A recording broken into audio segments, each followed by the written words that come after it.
ৰোজা ধৰিলে অকলশৰীয়া হলে বহুতেই কষ্ট হয় আৰু মোৰো তেনেকুৱাই গতি অকলশৰীয়াৰ কাৰণে বহুতেই কষ্ট হয় দুইটা চেজাত জেনিও আছে যেহেতু আৰু সিহঁতৰ লগতো গোটেই দিনটো লাগি থাকিব লাগে আৰু হেল্ল' হাই কি খবৰ আপোনালোকৰ আশা কৰো ভাল আৰু আজি লৈছো মই ভাত বনাম বুলি আৰু এইকেইদিন ভাবি আছিলো ভাত খাম বুলি কিন্তু তেনেকে মিলাব পৰা নাই মিলাব মানে কি মানুহজনে ভাত নাখায় ইফতাৰৰ সময়ত আৰু সেই কাৰণে গুটেখিনি ইফতাৰে বনাব লাগে ডেইলি আৰু আজি ভাবিলো মানুহজনক আজি নখোটাকে বনাও আজি ইফতাৰ নবনাও মই ভাত খাম বুলিয়ে কৈছো মানে বহুত দিনৰ পৰাই খাবলৈ মন গৈ আছিল ইফতাৰতে ভাত হলিও ইফতাৰটো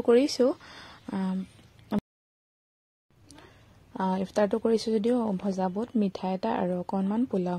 সেয়া দিয়ে কৰিলো আৰু আজি বনাইছো বেঙেনা বৰা বনালো ভেজ থালি বনাইছিলো আজি মই বেঙেনা বৰা কোমোৰা বৰা ৰঙলাও পাত দি চেপা মাছ বনাইছিলো আলু পিটিকা তিলৰ চাটনি তাৰ পিছতে কেঁচা বুট আৰু তিয়হ আছিলে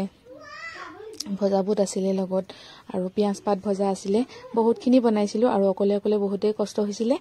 হলিও মানে কি আজি খাবলৈ মন গৈ আছিলে আৰু মানে বনাই দিলো আৰু ইমানেই খালো মই ভাত মানে